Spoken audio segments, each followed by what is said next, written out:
This was it requested to record by somebody who's usually on every call, but plus we're going to evaluate me at the end of this. So, um, Jen, you got the screen. Guys, welcome to our leadership call. This is probably um, basically a call that I've been wanting to do for a while. I've worked on this for a little bit. I've changed it.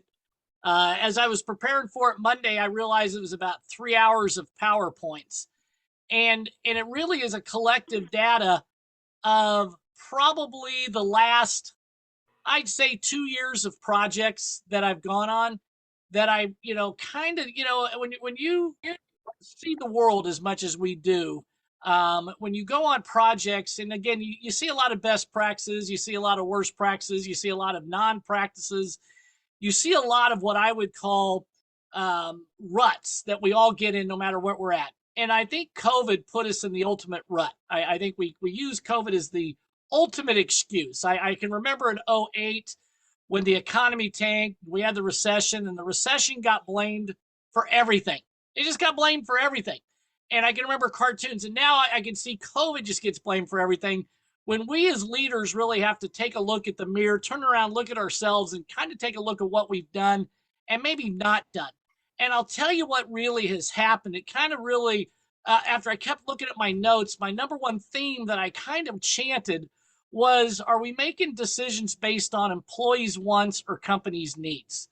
And I think, in this work-life balance world and all this stuff, sometimes we kind of look at things and we say, well, I don't have this, or this is that, or this will be harder, or I've got this fear, or whatever. But the bottom line is, I think we really got to take a look at now as we're moving forward. And I'm going to share my screen.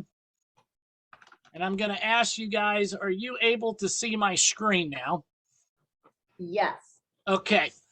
As it's over on my other side of my monitor, so I'm going to be looking back and forth. It basically comes down to, are we making these decisions, again, based on wants or our needs? And when we look at this, it kind of comes down to a few things. And we're going to really work on it, because when I look at this, first of all, here's D.O. Summers. Here's the picture I tried to plaster from D.O. Summers I think the date that I had from this was 2003, Jason, or I'm sorry, 1903. What he was talking about looks like a gas station. So anyway, so again, I think this is one of our leadership struggles. Are we making decisions based on employees' wants or companies' needs? And let me start off by defining this. As employees' wants includes basic motivators, requests, demands, as well as don't wants. Again, sometimes there's a lot of, well, my employee doesn't want to do this, or he won't do this, or she won't do this. And this, again, can work for route drivers, production, counter, whatever. And then the customer's needs, company's needs, excuse me, I'm going to say it all day probably. Company's needs is based on positions with operations, customer service, and sales. What does the company need? And again, I kind of look at it as this teeter-totter. And when we look at this, we're really going to break it down into, first of all, the easy wants. These are ones we're not going to really address. These are the easy. This is what employees want that we all can do. They want recognition. They want to know their expectations. They want food. They want competitive pay. These are things that we can make happen pretty easily if we chose to. A lot of people still don't choose it, and sometimes recognition gets forgotten. Other times it's just, we're just not very good at defining the expectations. Again, food is an easy one. This is not the ones I'm talking about, so let's get those out of the way. We can hit these ones. Some of the tougher ones, they actually want job security. And actually, security isn't just for their own job. They want to know that their company is going to be around a while. I think stability might be another word that they're looking for here, because again, we know that a lot of us and a lot of our employees come from sometimes not the best home situation, and work is the stable place. It's the one place where they feel sometimes safe at home, at work. And yet, if they don't feel like the company is going to succeed, or if their job is online, these are sometimes tougher ones. And sometimes it's just a matter of balancing that countervation we talk about. They do want a work-life balance, and I do believe we'll talk about this probably more. And this is one of the ones where sometimes we try to meet their work-life balance too much, and it throws us in a curve, and we'll talk about that. They also want mentorship and leadership. In fact, they need participatory leadership. They need to be mentored now. And then they also need an understanding of what they're going through. Again, I think this is some things that we don't want to devote our time to. And when we talk about Montel, who is Captain Mentor, as I like to call him. In fact, Montel is, I think, actually Italian for mentor. And I think it just really means that they come from this, I care about the job. And that last part here, they understand the job. They understand what they're going through. I've always used that in leadership anytime I had the chance to, is I understand what you're going through. I may not defend and justify your actions, but at least I understand why you're discouraged, whether it's personal or professional. These are the tough ones that we're going to address. So, and then then there's the future. I'm sorry. Here's the tough ones also for us. Creating that security and stability is the creation of that culture. How do we make it look like this job is secure? But if they're not performing, they may feel insecure. So this makes it tough for us. They want benefits, and they do want that work-life balance. And again, when I talk about work-life balance, I really talk more about, do we have flexible schedules, and of course the leadership. And that's what the future wants. If we're going to even go from now, let's talk about what the next generation wants, and let's establish that culture now. The future, again, there's a lot of flexibility with their schedule. A lot of people try to do schooling, a lot of single parents, whether it's mothers or single fathers, a lot of people working second jobs. They kind of almost need flexibility. In fact, it's going to become the new expectation. It isn't always going to be about pay. It's can I write my own schedule? They also want to know that their position matters. It's important. It's kind of funny. There's kind of a rise in the next generation of the aesthetic culture where they want to have an impact on life, and they want to make sure that the business matters. I think it's one of the reasons why I think dry cleaning gets a negative stigma, because it may not be what's considered essential, although it was defined as that in COVID, is do they make a difference in people's lives? Well, obviously, that's an easy one for us to sell to them, but we have to explain it to them. They do want education. They want to be trained better. I mean, I think the next generation, they want to make sure they do things right. So education is so important. Proper training, proper onboarding. I think the reason why we have a lot of early employee turnover is they weren't trained properly, and thus they get discouraged, and then they just want to go elsewhere. With the advent of the internet and Wikipedia and all this stuff, people, this younger generation soaks in a lot of information. They love to study. I mean, they don't necessarily go to school to study, but they want to learn, and to learn more, to earn more could be their new war chant, and we need to be prepared for that. And again, they also still want that mentorship, a little bit different from leadership. They want mentorship. They want to know that their leader is stable. They want to know that their leader has it together. It's why it's so important that in what we do as leaders, that we have a stable life, because they look to us like we've got our act together for some reason. And that's what the future, and that's why I addressed this, and I was challenged by it, because there's so much information out there, what to do and what not to do. So again, putting it into basically a 45-minute perspective, like I tried, here we go. Because the hardest part that we're addressing or not addressing is the don't wants. A lot of them don't want a job improvement. Some of it's your current employees, and I hate to say it, sometimes it's older. I'm in that older generation. I kind of get it. They don't want accountability. I've not done anything wrong. I don't want to be. They look at accountability as micromanagement. Personal growth. They're happy where they're at. In fact, maybe if it's getting to the point where they're in a position where I don't want to work any harder. I'm happy where I'm at. They don't want to change in their position. Again, complacency. We'll talk about that more. And again, they don't want company to adjust, and sometimes that's to improve. And I can tell you, probably on the last 8 projects I've been on, I have been in a situation where the company has me out for this reason, and yet the staff that I'm working with pretty much flat out says, I'm not going to do that. Or the manager makes decisions saying, well, he won't do that or she won't do that, so we can't implement that right now. And I hate to say it, we're in a world of, everything changed. We did a PowerPoint, and a lot of this, really wanted to bring Who Moved My Cheese back into the equation, because I know that's the easiest and biggest comparison. But, a lot of people don't think they need to change. They think they're doing everything right. And in fact, in some positions, they have not done anything wrong. Yet it's not about making wrong. It's about making the situation better for the company. And a lot of times, again, and I'm looking on this list, and I can tell you probably half of you guys are listening to what I'm saying, agree with me that you have made decisions as an owner, as a manager, based on what the employee wants, even though it's not best for the company. And again, it's a kind of a tough decision. I'm not saying you're doing anything wrong by that, but sometimes it does limit your growth. Sometimes it prevents your growth. Sometimes it prevents progress. It prevents profitability. And, you know, part of it is a give and take. And I've always felt this way. And maybe it's just because I came from a generation where we were kind of instructed to work harder than what we were paid. We kind of were told that if you work harder, you'll get a raise. And now a lot of times it's the opposite. If you give me a raise, I'll work harder. I don't know where that shifted and when that shifted. You'd have to pay me more to do that when that's actually really your job description. That's really your job expectation. So, you know, and if I'm calling you out, if you're in a position where you actually, you know, recognize it, maybe you are the one preventing the company's growth, that's okay, because this is about personal and personnel growth. And as a leader, no matter what, especially when you're in middle management, you kind of got to play the field on both sides. You've got to make the owner happy. You got to make them profitable. You've got to put them in a position where they can, you know, say, hey, as long as I'm not working in your position, I'm fine. And when you got to work with staff, and sometimes you make, I guess, allocations. Sometimes you just accept mediocrity because it's easier to just let them do it than to try to find somebody else. And so again, it's a tough teeter totter. And I'm not saying that I have all the answers here. I'm just going to I kind of created something that I kind of was trying to be unique because there's so much information out there. And hopefully when we get to it, it'll make sense to us. Because again, a lot of times I hear this, don't touch my driver. The customers love them. The counter people love them. But on the flip side, when you talk to the driver, the CSR, you hear them say, that's my customer. That's my route. That's my store.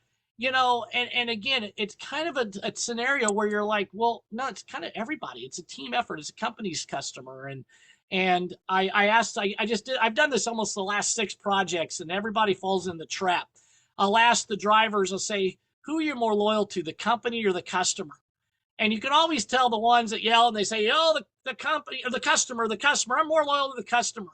Well, shouldn't be the scenario. It should be they're more loyal to the company. And it's kind of a red flag sometimes if you ever ask somebody that, if they're really adamant about it, then that tells you that they already are making decisions you don't know they're making. I say this all the time with companies that really don't have a true route manager. The route drivers tend to make decisions you don't know they're making. And every project I've gone on, almost in the history of doing this, I usually uncover something where I'm like, did you know your driver did this? And they don't believe it. And they think I have an agenda when in reality, that's what's going on. And sometimes it's something that the driver thinks they're doing something right, actually, in return. CSRs, I know, do the same thing. They're kind of by themselves. They're running a store by themselves. And sometimes they're put in a position where they really struggle because, you know, they're in the front line, as Jen likes to call them, and they've got to make decisions sometimes. And we have to support that decision, right or wrong, but we got to coach them on the next step. But too often when I dive in and do my little internal audit of Spot or something, sometimes I'll find discounts that drivers have been giving customers forever and nobody knew. Sometimes I'll see that they, you know. This meeting is being recorded. Thank you. So, you know, that's part of the don't wants. And I think this probably should be the don't want, should maybe be the main focus of this, but we're going to talk about all of it. Again, the goal of leadership, if we, you know, the goal of leadership, and I've kind of stolen this from Developing the Leader Within, but the goal of leadership is to bring out the best in people through respect and care and continual support for their success. I always say that if there's ever one goal, you know, this probably nails it. You know, we want to bring out the best. We want that potential to be hit. We want to respect them. We want to show that we care. And we want to also continual support. And I would say if there's anything that's missing a lot of the times in our industry is that very last kind of phrase after and, continual support. It's kind of like I hear this all the time. I tell them what to do. Like if they know better, they'll do better, but that's where we leave it at. And then there's no, as we talked about, discipline, there's no coaching. There's just kind of this, oh, you stink as an employee. Now go back out and do it again.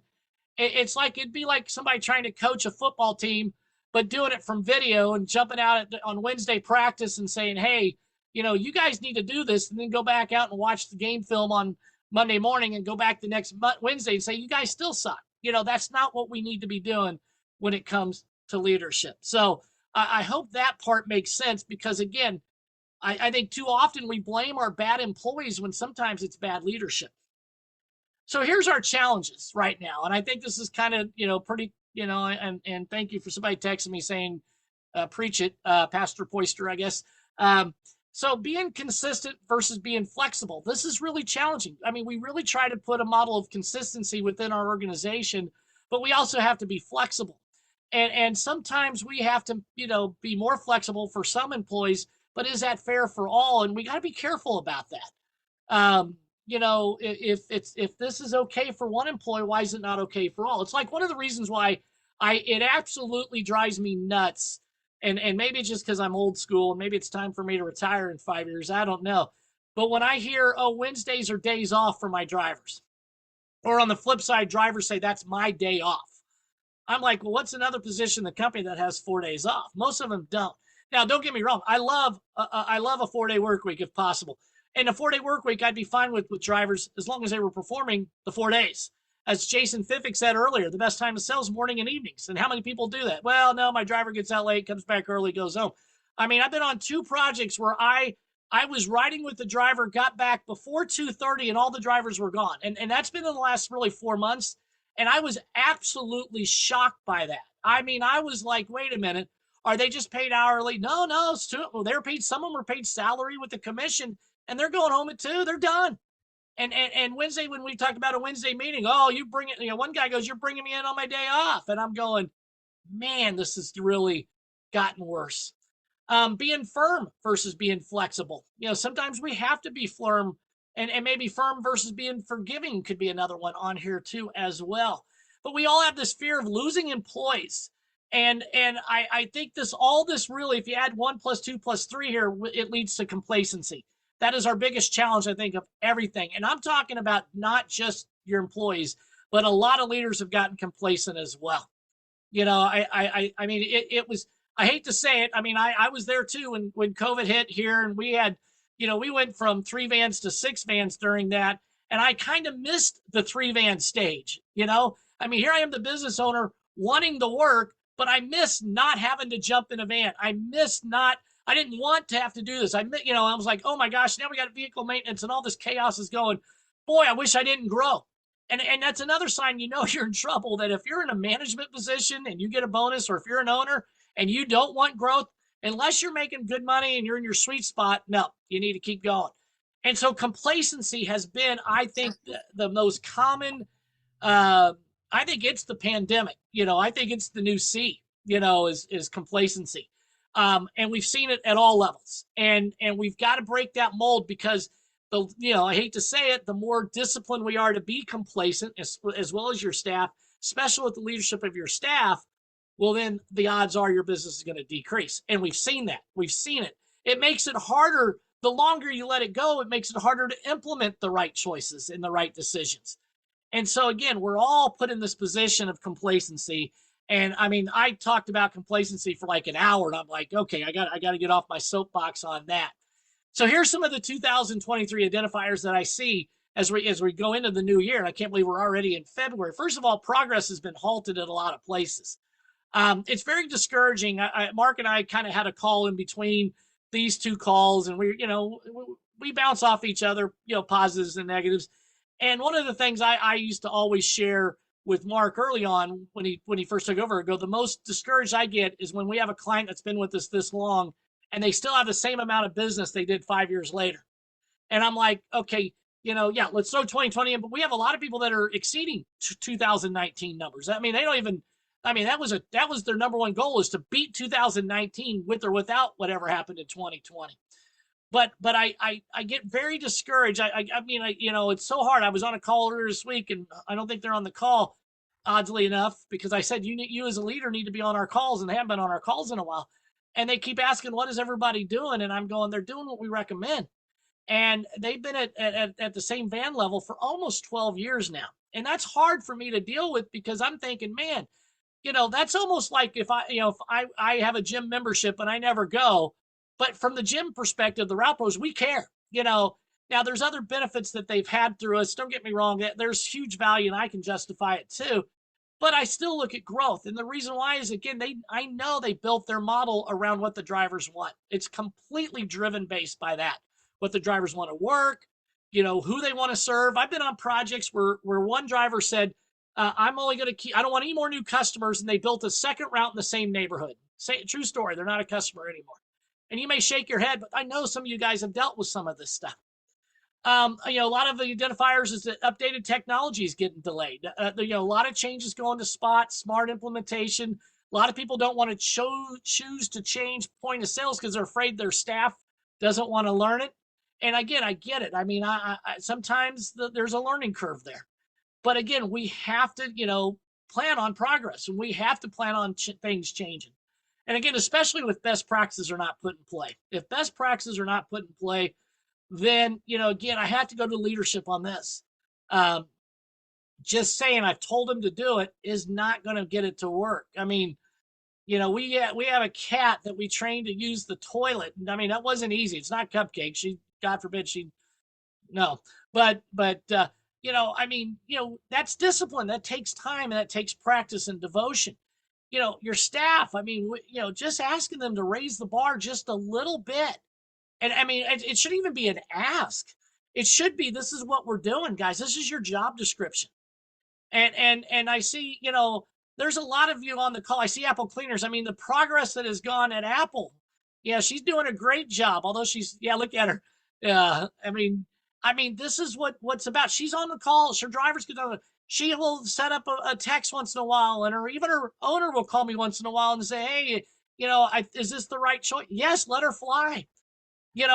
Otherwise we're not putting any best practices in play. And again, this isn't just stuff that we created and say do it. This is stuff that we see on projects.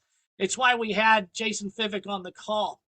So here's our goal. Here's a couple new goals. One, what if we created a book based on raving fans called Raving Employees, where they love working for you and the company? What would that look like?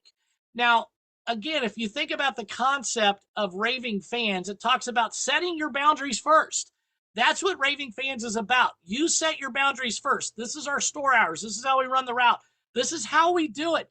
Then you look at the employees, or I'm sorry, the customers' wants. This is why I struggle with this, because I really had a whole section about raving employees. But what does it look like to create a raving employees culture? And I think this is going to be, maybe my next leadership PowerPoint, maybe, because I already got it done, is what would that culture look like? We've talked about it before, but just because we say throw food out and give them days off and stuff, that's not enough. That is not enough. Again, but we try to create that culture here at DCDU where I said, guys, I want you to be excited about going to work. And if you're not, let's talk about it. What do we need to do to make this? That's why we actually had a big banner. I wish I had it out. It was printed out on long paper and it just never made it. But it said employees first, customers second. That was our motto. And our last Wednesday of the month meeting would be, what customers are we firing off the route? And even though I jokingly said I had 50.1% of the veto power, it was the funnest meetings we had. And we celebrated firing customers, ones that didn't pay, ones that pissed us off. And granted, there's a couple times I'm like, no, we're not, we're going to try this. Usually it was just based on whatever, but it was our funnest meeting. And we treated it like court sometimes. And Kayla, who worked with us, she called me, she goes, I missed that meeting. We had a lot of fun here, but that was the funnest, was what customers were going to fire. I think I'm the only idiot that did that, but I also grew to 6 fans pretty quick. But here's what we're going to look at. We're going to also go for the good to great employee, which means we're going to maximize on the potential. And if everybody knows the good to great book, we'll talk about that. That's what we're going to try to achieve on today's call with a little bit of time left. How do we take good employees and make them great? Because don't get me wrong, a lot of the decisions are made because our employees are good. We know they are doing a good job. They may be doing just the minimum. Maybe they're doing good on some things and not well on others. And again, we know there's no perfect employee, so we have to consider that. We have some employees that were really good at retention, while others might be better at sales. Others might be better at operation. That's fine. And I'm going to expose kind of what we did here and what we also did when I first started at Mayfair Cleaners 22 years ago, and why I think that good to great culture could still be put in place somewhere. First of all, foundational fix, and some of this is repeat, rinse, lather. I don't care. First of all, job descriptions. Again, we have to have defined expectations and defined identifiers of the position. That is what a job description does. If it's printed out, they've looked at it, they know what's expected of them, especially when you hire. This is why I get really discouraged. This is why I'm really happy that Spot and Smart have, these mobile apps, because now it takes us what? A day to, 2 days to train a driver to do the route. Now we used to take us 3 weeks. Now it's like they're good. Here's how you use the app. Go. That's the basics. Now we can lead into sales, where before we would wait for the driver to get the route down for 6 months, and then all of a sudden we're going to introduce sales, and by then they're in their habit. So again, job description would include that they're going to have to do sales. Disc profiles. Again, I just screamed at somebody. I can't believe they didn't quit the Route Pros. I felt bad. I about called Mark and said I may have cost us a customer, but they still don't think disc profiles are worth the $75 to $85. They still don't think it's worth it. And I'm like, it tells you their ideal work environment. There's different pages, but it says this is their ideal work environment. And if we're trying to create this good to great employee, why can't we create their ideal work environment? If it's established, if we're missing something, maybe we can put that into play for them. It does have their motivators. We get to look into their soul and find out what motivates them. And it also shows their limitations. We know the hurdles we're going to have. There's that again, that helps us with our expectations. We know what's going to be expected of them or not. And we know, well, okay, they may not be the best at this. Let's not try to change them. A lot of times people say, boy, I wish they had a bigger sense of urgency. Well, they're a 10D, they're a 10% D. That means they're going to have no initiative. But if you give them a game plan, they're going to run with it better than anybody else. So again, these are the foundational fixes that start talking about mentorship. Sorry about that. I'm doing this on the Mentorship 101. We got to create a culture of Mentorship 101. And if that's not you, then you're going to have to delegate that to somebody. That might be your first thing to delegate, to somebody to be the mentor. Again, that's that balance of understanding and care, understanding what they're going through, and I care about them. I care about their well-being. Personal development. This means, trying to figure out what will it take for them to better maybe their personal situation. A lot of times it's an upgrade in a car, moving out of their parents' house, better apartment, buying a house, losing weight, becoming a mother has been one we had early on when we first really looked at personal development. I can just remember this lady goes, I want to become a mother. She was married, but I said, well, let's figure out what that's going to take in 5 years. Obviously, we all know the act of doing it, that we didn't coach them on, but other than that, it was how to do, I'm good. Some of you guys are paying attention. Good. But I think, again, Mentorship 101 is participatory leadership. It is the most important part. It has to be participated. We have to, I don't even know if I can stress that anymore. This is one of the fixes that I'm not seeing. And a lot of times, it's a situation because there's restoration and retail, the 3 R's. And we all know when there's 3 R's, route, restoration, retail, the route is the orphan. They're Cinderella. It's the one they're counting on, but it's the one they put on the back burner. So again, for those that are route heavy, be very thankful, because I also see ones that are route heavy. Those are the ones that are always growing, because route becomes their number one focus, where in other people, routes kind of like gets the table scraps of marketing money and stuff like that. Right, apple cleaners? That's all right.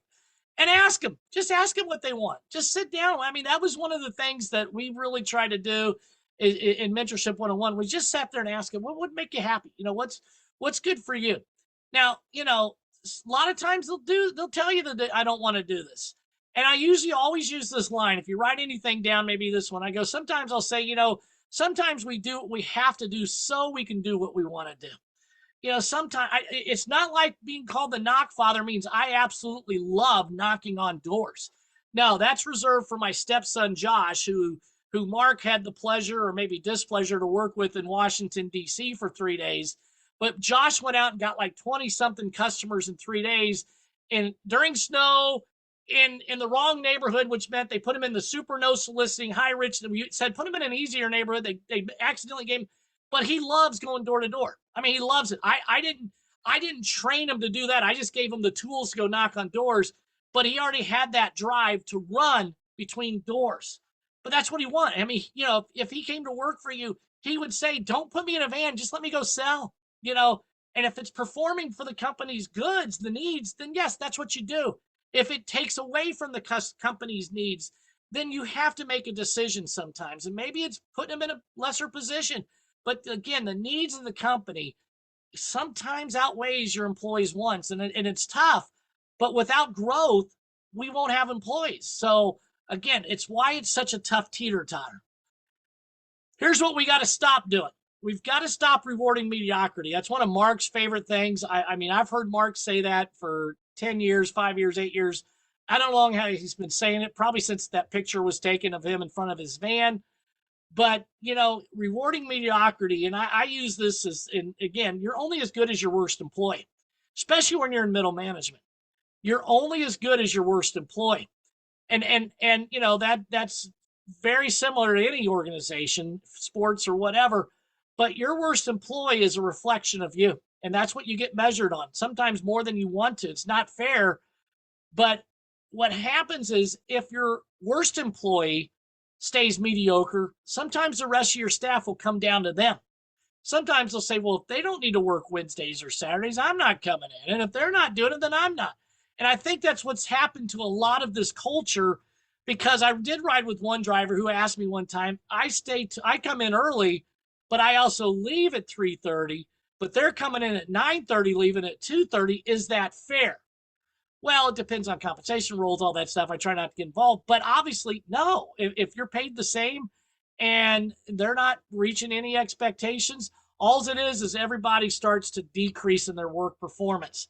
You can't reward mediocrity. And what that means is we've seen this. And I again, if I'm calling you out, I'm not meaning to, because it's probably the most common mistake we see. Somebody's not performing. So what do? They give them a raise and a promotion, thinking that that will generate a new mindset. You know, I look at Justin Wilcox there. I mean, this guy deserved the role he played. Nobody worked harder. Nobody, I would say almost in the top 5, caring about the position itself. I mean, this is a guy that genuinely cares about the position. I don't think Justin, I've never rode with you, have I? No, James, the time you came out, no, you rode with one of our newer guys. I mean, this is I think, you know, you don't understand, Justin. There's projects that we go on that we get excited if we get to ride with a certain driver. We look forward to that. And hopefully one day I'll get to ride with you, because you just, I don't know, you just emit positively. You emit emotion, I guess, lack of a better term. You've got all the emotions, but you've performed at a level. And again, if you knew Justin, or you don't need to know Justin, maybe we spotlight Justin sometime, because your story is one that is a true success story from a personal level as well as a professional level. And that's what's really cool. So thank you. I appreciate that, James. Oh, my pleasure, man. So that's why, you know, I look at certain, you know, stop doings. We got to stop rewarding mediocrity. Maybe even just accepting it probably would even be a way to put it. We got to stop expecting excuses and allowing excuses. You know, what happens is a lot of times we hope the employee situation will work itself out on its own, like a splinter. You ever get a splinter? In fact, I have one on my thumb. I had one on my thumb. I can't. Yeah, I mean, and you know, you sit there and go, oh, it'll work its way out, and then a couple of days later, it's like, oh, now it's infected, and now my skin's, you know, decaying because I let the splinter in. It was so deep, and you know, it's like I told myself maybe it'll work its way out, and it didn't. You know, if I just would have stuck a needle in there, tweezers or something, squeezed it or something, maybe I wouldn't be in this pain. Now I'm worse. It's like a tooth. You know, if you got a toothache, you expect it's going to go away, and then a month later you're getting a root canal because you waited too long. You know, sometimes you have to pull teeth. Now, again, a lot of times it's just a nice, simple brushing and flossing that we help our employee and clean them up, and, you know, let's start over. It's kind of like when you go to the dentist. How many of you guys go to the dentist, you get your 6-month checkup, and you swear you're going to floss 3 times a day and you're going to brush 6 times a day. And then by 3rd week, you're like, okay, whatever. Yeah, I see Keith raising his hand. We all do that, mostly men. And so, you know, this is why, you know, we got to keep them in this discipline and this work habit. And we want excuses to be replaced by positive questions. And what do you do about this? And how cool would it be if we did this? But again, instead, we got to stop doing this as leaders. And we, you know, we just hope, you know, and I hate to say, sometimes they bring Mark Jenner out to fix the problem. when we know it's just going to be a caffeine injection of hope. The honeymoon gets over, and then we say, well, who's going to run with this? I was on a call earlier this week and last week, and I laid out in my recap, this is what you need to do. And all of a sudden I get told, well, I didn't do a good job because none of us did it. And I'm like, well, I asked you, I sent some emails and put a text, how's things going? And I talked to the manager, and he was saying that they haven't done this stuff yet. And then I hear the excuses the owner makes. Well, we had to spend all this money on this, and my employees got pulled for this, and somebody called in sick. So 3 months later, nothing happens, but then nobody accepts responsibility as well. And that might be a slide that I probably should have in here, accepting responsibility for your poor performance of your employees. You know, you as a leader, again, you're only as good as your worst employee. You got to stay on top of that. And I hope this is making sense. Again, and also you got to stop relying on self-motivation. Not everybody's a Justin Wilcox. Not everybody's somebody that's like Justin that probably looks himself in the mirror in the morning and goes, I'm going to make it a good day. In fact, I'm going to make it a great day. You know, I mean, that's the type of thing that we're looking for. They're not all out there. So again, we're thinking maybe they're going to perform at their own. We're going to, and especially if we throw some other motivators out there and say, well, this works for Dublin Cleaners, and this works at Apple, and this works at Snappy. Why is it not working at Fabricare? You know, why is it not working at Apple?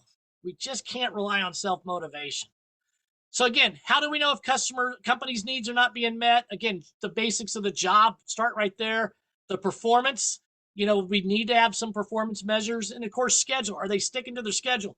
Here's probably one of the ones that drives me nuts the most is the drivers and counter people choose their schedule without they don't even ask for days off anymore. They just tell you, I'm going to have next week off. And we're seeing a lot of that. So again, you know, we sometimes have to say no. Now, but don't get me wrong, I love flexibility like that. That was probably one of our best kept secrets here, maybe not so much, but we had a day off request calendar, and we said 100% you will get any day asked off as long as nobody else didn't ask for it off. And that was when I was in town. And we never denied somebody a day off. You know, if somebody else called in sick, then they next time they ask for a day off, we made sure that they paid for it.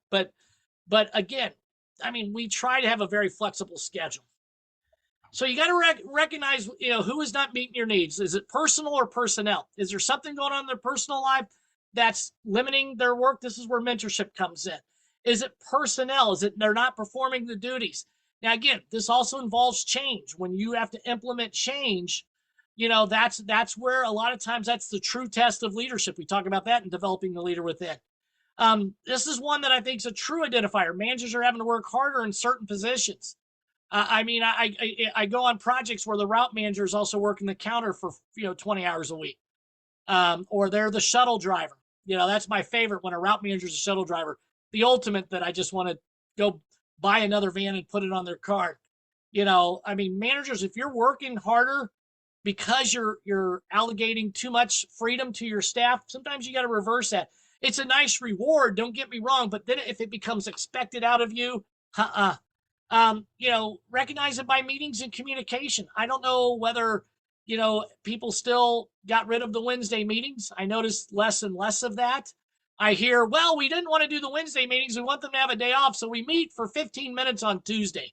Well, we know how good that goes because you can have a huddle, but then the driver wants to go. They're putting their clothes together. Somebody else gets distracted. You're doing it. It's not a meeting. You want to, that's why Wednesdays off were so critical. You want a dedicated meeting. It always helped. So let's talk about good to great. We're going to wrap this up. Here's the good to great, as in for good to great from your own performance. This is from the book, and this is kind of a colorful, aesthetic kind of description. You know, if you know what the hedgehog principle is about, it basically takes these 3 circles. Find out what you're deeply passionate about, what you can be the best of the world at, what drives your economic engine, what can you make money. And this is where you look at it from your own personal development in anything you do, you know. And so what I decided, said, let's turn it into a formula. And let's start off by saying the top part about is let them know that their job matters. Let them know. And this is something that I worked with one time we had a girl named Sky. She came from the West Coast. Her job was to walk trails. That's what she did for like 10 years. They would send her across and she would walk trails, evaluate them, talk about this needs to be done. I mean, it was her job, and she really was a very aesthetic person. And she came to Kansas City, needed a break from being out of the sun, but she loved doing this. But the one thing she said to me goes, "Am I really making a difference in anybody's life by working here?" I remember this conversation, and I said, "Absolutely." I go, think about it. We're eliminating the 2 trips they make to the dry cleaner, so they have more time for their family. And we just had started implementing wash dry fold. And I told her, I want you, when you talk to people, get the feeling whether do they like the service or not. She came back and goes, "Everybody loves the service. Everybody loves what we do." And I go, "This is important. We need," and I go, "You even elevate it by giving it a personal touch."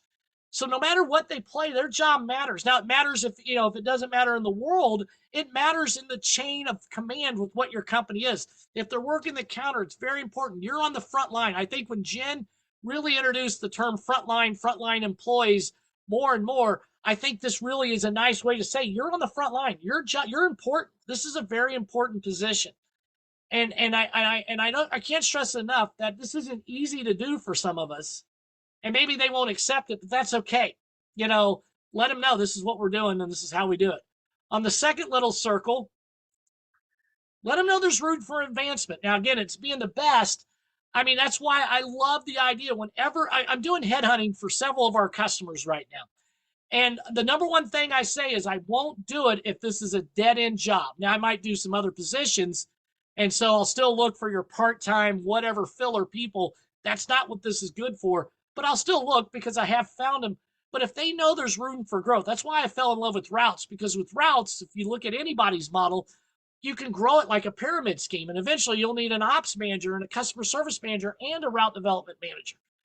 That's the goal, or you got a route leader. I mean, you look at like Puritan with Montel, he's the mentor, and then he had his leads, and I don't know, they call them managers and ninjas or whatever.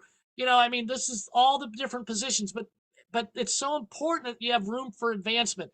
This is one of the bigger motivators for a lot of people, because if they look at it like it's a dead end job, they're going to give you dead end work. It's like when you pulled into a cul-de-sac, you have to slow down because it says dead end. This is it.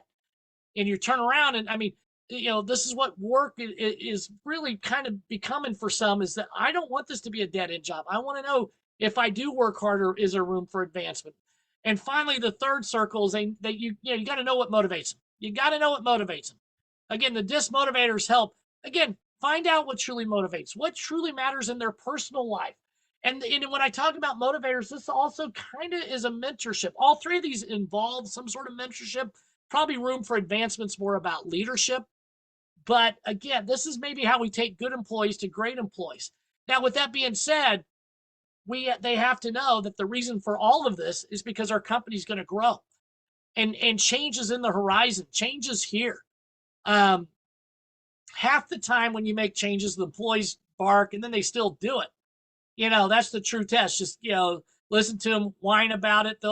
But if they sabotage the growth effort, that's when you got a problem. And we see that. That's why I was very, very, very, very much involved a lot with Spot early on with Route Track, because I told him, if you don't win the drivers over, it's going to fail. And when it first came out on a laptop, it failed miserably. And why? Because it was slowing the drivers down tenfold, more than ever before. So, thanks. So again, this is why that good doing great. I don't know if this makes sense. I don't know if this is relatable to what, but this is something I just thought of in a sense of, if we can make it where their job matters, where they matter. Where again, maybe not even their job, they matter. There's room for advancement. Guys, this is a company that's growing, and we want you to grow with us, or you go. And you got to know what motivates them. You got to know how to motivate them too. That's probably even know. So what's the best solutions? First of all, again, work-life balance. I think this is so important today.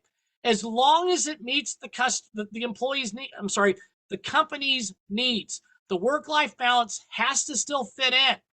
Now, sometimes it's really good, because sometimes you might have an employee that wants to work 35 hours a week and somebody wants to work 25. Well, maybe those two work together at a store. Maybe you got, believe it or not, I'm interviewing a driver for DCDU because our stinking route's growing again. I didn't want it to grow, but it's growing again. And so I just interviewed her and for part-time, because obviously it's not a full-time gig for right now. and she's works at a high-end apartment complex, young thing, and she's just really motivated to do sales. And she goes, "Is there sales involved in this position?"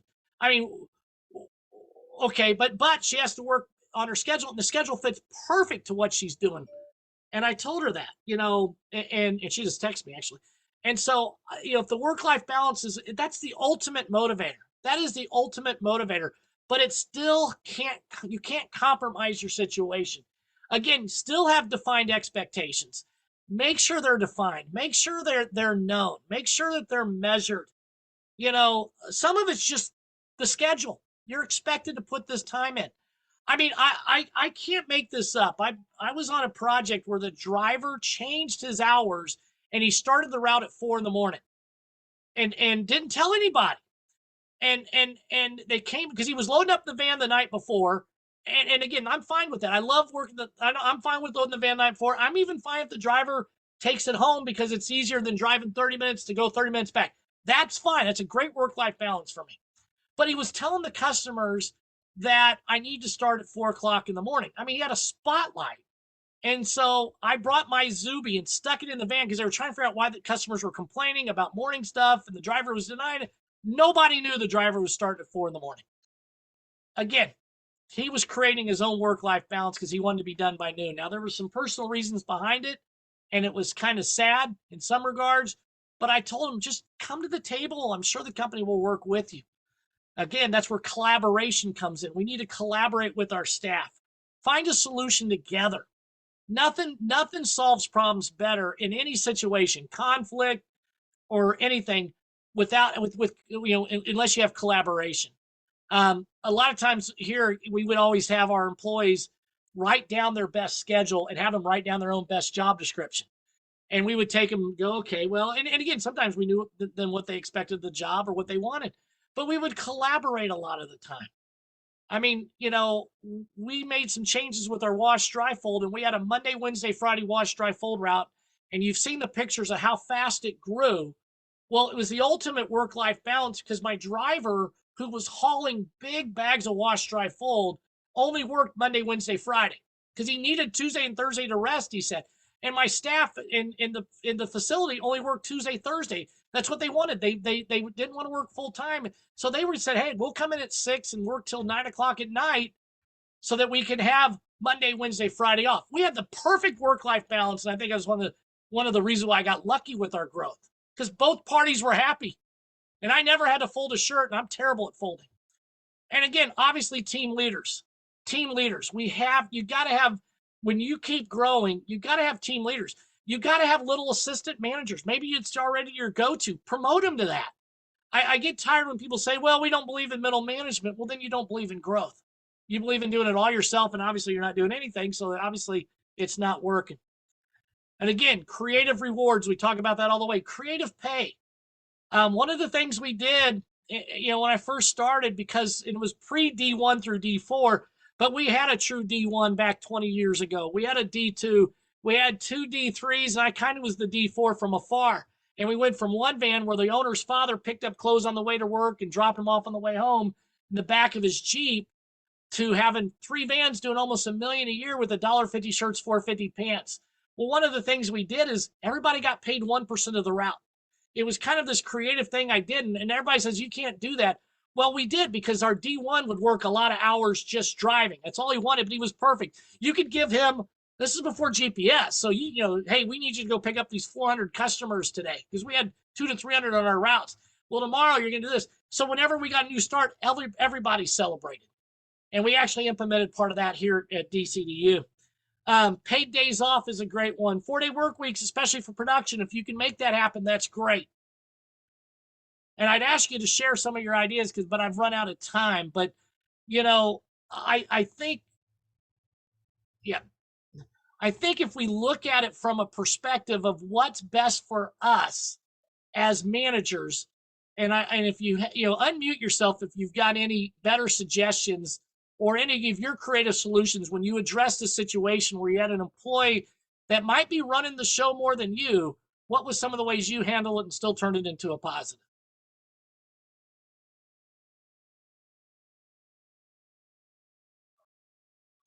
Or did I lose everybody? No, I'm seeing some head nods and some good things going. Just waiting for the people to get brave and unmute themselves. Well, and I just, you know, I could call on you, but when I look at this thing, I mean, I look at I see success everywhere we go on this. I see success everywhere, but I also know the success came with hurdles. You know, I see it, and I know the challenge is, I mean, Montel, you've probably had more driver changes and positions. You started off as a driver, and I know you guys have a pretty good culture there at Puritan. What is some of the things you do when you might have an employee that's just maybe pushing the envelope a little too much? How do you handle that? One-on-one is always good. I don't like to call anybody out in front of the group. That can be a demotivator.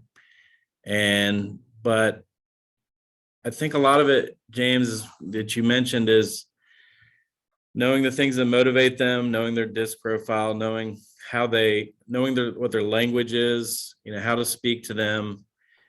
Each one is different. They're each unique. You know what their goals are. You should. And if you talk to them often and you talk to them individually often and you talk about these things, and it's not always just about work. It can be that work-life balance conversation that you mentioned several times in here. And I think that's really important, just to build that relationship and rapport. And if you can build that, then you have enough respect from them that you can actually say things that you probably didn't think you could say to people, and they still will receive it. And maybe not right away say that, but oftentimes they'll come back to you and say, I had some time to think about what you said, and I think you're right.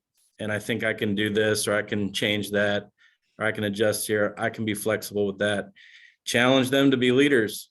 Challenge them to lead when you see that they're not leading, or they're leading in a way that's not helpful for the team. And then when you do see them do something that's really what you're hoping for, highlight it, celebrate it, announce it, pat them on the back, give them something, reward them, and do it again. So Yeah, I think that's the way I do it. And I feel like we've got a team it's solid. We're not perfect. And we're constantly kind of self-evaluating ourselves and trying to improve, even if it's just 1% every day, just always trying to improve and being honest with your flaws and where you're falling short. And sometimes when you listen to something like this today, you kind of take some notes and you go, yeah, there's room for improvement in some of these areas here. We can do that. But attitude is really important. Really try to run a positive environment where attitude's important. If it's something negative, come talk to me. If it's something positive, share it with the group. So we do have a good leadership structure. I've got people, that I can trust to go out and spend time with the team and come back and give me good feedback. But oftentimes it's the most beneficial time is when I personally one-on-one talk to individuals and kind of find out, where they are. There are things people bring a lot of things to work with them from outside of work, and it's tough. And so you oftentimes spend a lot of time being part mentor, part counselor, part teacher, part coach, part cheerleader. And I'm sure I'm forgetting about 15 other hats, but coach, director, trainer. I want everybody to write this down. And I'm really sad by when we sold DCDU last year. We had started on February 1st. Actually, wow, it's weird. February 1st last year. And we had said we were going to come up with a 100-day challenge with our staff. And what we were doing is I used the line, it was the first thing I used to always coach whenever I do leadership is you cannot improve 100%, but you can improve 100 things 1%. And so we decided to do the 100-day challenge where we were going to every day, whether it was personal or professional, and it was going to be a logbook. We had our Route Pro logbooks, and we were just going to write down what's one thing we were going to do, personal and professional. And we wrote our personal and professional goals. So mine was by the end of the 100 days, I was only going to have French fries 5 times for the whole 100 days. You know, it was some silly stuff like that. But then we're talking about we're going to make one more presentation a day this week, and then one more presentation a day the next week. And then, I mean, but everybody had their own. And then all of a sudden, a couple weeks later, I sold.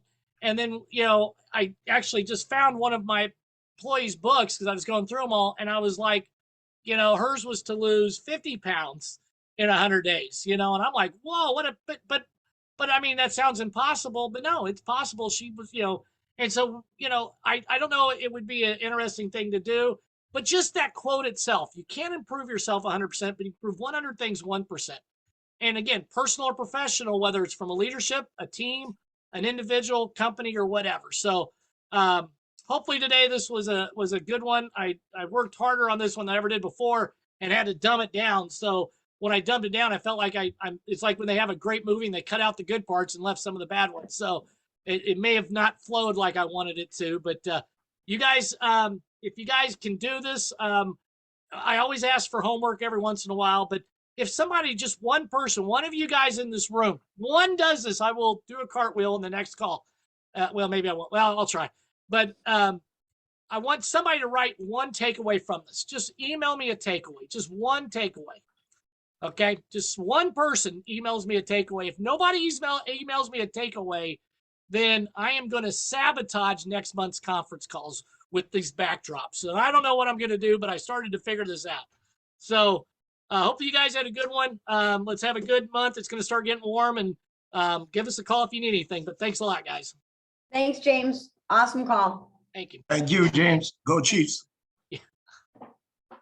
Thanks, James. Thanks, guys. Hey guys, good job. Thanks, Ron. Good job, James. Thank you, sir.